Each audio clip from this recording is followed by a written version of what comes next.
Imagine standing on a hillside in West Orange, New Jersey, on the night of the 9th of December 1914. Below you, a nightmare is unfolding. 10 massive buildings, the heart of Thomas Edison's industrial empire, are engulfed in a fire so fierce that the night sky has turned a brilliant, terrifying shade of orange. These buildings are filled with chemicals, film, and volatile materials, fueling a blaze that even the fire departments from 8 surrounding towns cannot contain. For any other man, this would be the end. This was the culmination of a lifetime of work. Millions of dollars in uninsured property and years of irreplaceable research. At 67 years old, Thomas Edison was watching his world turn to ash. Most people would expect to find the great inventor collapsed in grief or shouting in despair. But the story of Edison's burning factory is not a tragedy. It is a masterclass in stoicism and the radical art of reframing. It is a story about the sovereignty of the human spirit over the external chaos of the world. It teaches us that mastery is not the ability to prevent disaster, but the ability to find the opportunity hidden within the flames. His life offers a profound healing for anyone today who has lost a business, a dream, or a sense of security. As the fire raged, Edison's 24-year-old son, Charles, searched frantically for his father. He found him standing near the edge of the heat, his white hair blowing in the wind, his face illuminated by the fire. Charles was terrified, thinking his father's heart would break under the strain. But Edison looked at his son and said something that has echoed through the century. "Go get your mother and all her friends. They'll never see a fire like this again." This was not the talk of a madman. It was the ultimate expression of detachment. Edison realized that the fire was already happening.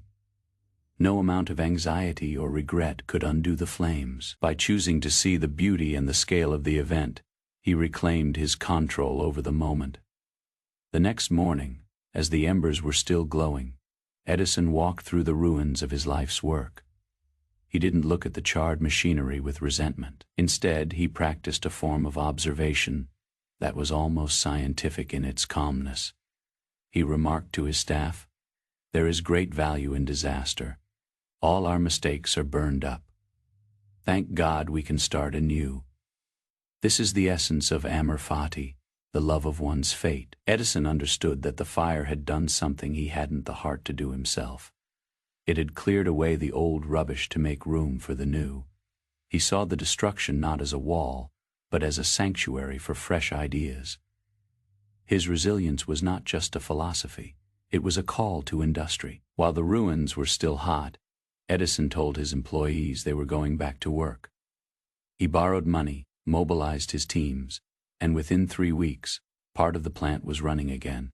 Within a year, he had rebuilt the entire complex and was producing more than ever before. He proved that fortitude is a muscle that only grows when it is tested. He showed us that mastery is the decision to focus on the next step rather than the last loss. He was the architect of his own inner citadel, and no external fire could touch the foundation of his integrity. In our modern world, we are often terrified of failure and destruction. We spend our lives building external structures, careers, reputations, bank accounts, and we feel anxious because we know that at any moment they could burn down. We feel like victims of the economy, of bad luck, or of a changing world. But Thomas Edison's burning factory tells a different story. It tells us that your real wealth is not in your buildings, but in your perspective. It tells us that as long as you have yourself, you have the raw material for a new beginning. To find your own control today, you must identify your burned factory. What is the thing you have lost? What is the dream that has turned to ash? Instead of dwelling on the noise of your grief, practice the art of reframing. Ask yourself, what did this fire clear away that I didn't need? What is the opportunity hidden in this destruction? Understand that healing is found in industry, in the act of picking up a hammer and starting to build again. You are not defined by what happened to you. You are defined by your response. Take a deep breath. Look at the ashes in your life. Realize that they are the perfect fertilizer for your growth. Do not let the black dog of despair convince you that it is over. Like Edison, find the silence within the catastrophe. Choose to see the grandeur in the change. Practice the discipline of the first step. You have the sovereignty to start anew at any age, in any condition. As you move forward, remember the man with the white hair standing by the fire. He didn't see the end of his world.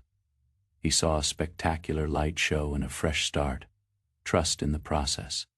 Embrace your fate, and know that as long as the fire of your integrity is still burning, you can never truly be defeated. Stand tall in the ruins, find your new purpose, and build a masterpiece from the embers.